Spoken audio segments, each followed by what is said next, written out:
اگه هنوز گره فرانسوی رو بلد نیستی یا گره ها چول میشن و تمیز و مرتب در نمیان، این ویدیو رو درست انتخاب کردی. سلام، من مهدیسم، اینجا میم گالریه و توی این ویدیو قرار تمام نکات مربوط به گره فرانسوی رو بهت آموزش بدم. برای گره فرانسوی سوزنم رو از یه نقطه بیرون میارم و با اون یکی دستم نخم رو نگه میدارم. سوزنم رو دقیقاً پشت نخ قرار میدم و نخ رو یک دور سوزن میپیچم و بعد داخل همون نقطه یا یه مقدار این طرف و اون طرف ترش سوزنم رو فرو میبرم.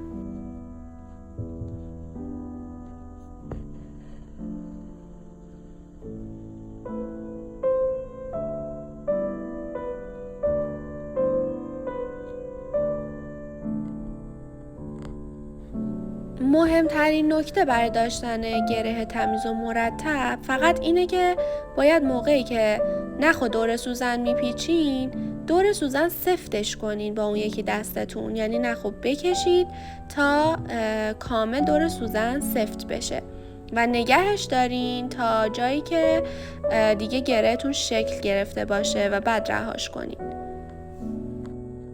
زدن گره فرانسوی فقط چند بار اول ممکنه براتون سخت باشه، یا مثلا وقتی که دارین نخ و دور سوزن میپیچین اینجوری سر بخوره و در بیاد. اگر این اتفاق افتاد کافیه با انگشتتون نخ و نگه دارید روی سوزن.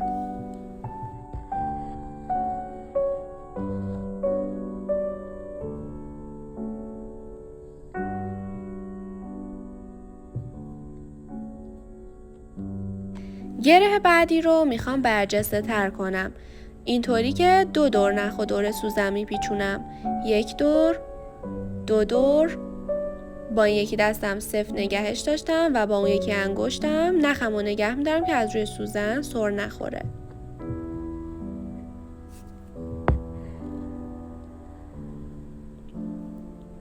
ببینید برجسته تر شد.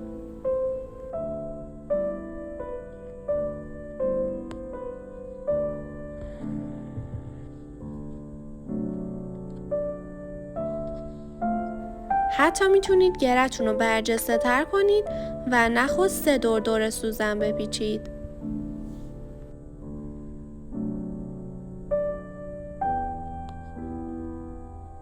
یه نکته مهم دیگه خصوصا برای گره های برجسته اینه که نیازی نیست نخو خیلی بکشید.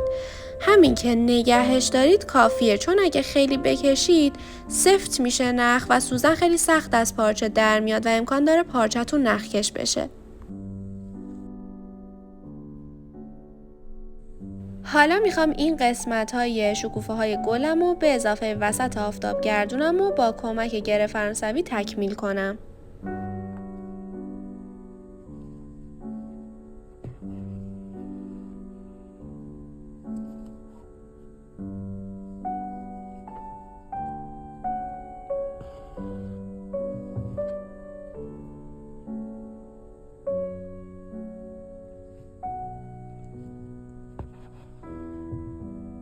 سعی کنید خیلی روی گره فرانسوی مسلط بشید، چون کاربردش خیلی زیاده و ما اکثرا توی تمام طرحهامون از گره فرانسوی استفاده میکنیم. برای شکوفه ها، برای وسط گل ها، برای خیلی از گل ها مثل داوودی و سنبل و قاصدک ها و خیلی گل های دیگه ما از گره فرانسوی استفاده میکنیم. پس همین الان برید لوازم گلدوزیتون رو بیارید، ویدیو رو بزنید از اول و همراه با من گره فرانسوی رو تمرین کنید.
آخرین ویدیو بهتون نشون دادم که اگر اون چند تا نکته مهم رو رعایت نکنیم چه اتفاقی برای گره هامون میفته. پس حتما آخر ویدیو رو هم تماشا کنین. اینم از آفتابگردون خوشگلمون. ممنون که تا اینجای کار با من همراه بودید. اگر این ویدیو براتون مفید و کمک کننده بوده خوشحال میشم که حتما لایکش کنید، کامنت بذارید و کانال منو سابسکرایب کنید، چون قراره به زودی آموزش این برگای برجسته خوشگلو هم براتون قرار بدم.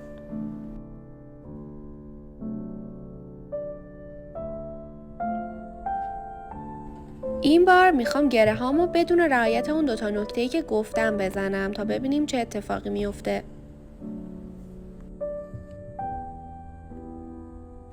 برای گره اول همون ابتدا دستمو ول میکنم و نخمو نگه نمیدارم و میبینید که گره من نسبت به گره های بالایی کاملا شل شده. حالا شاید توی ویدیو مشخص نباشه.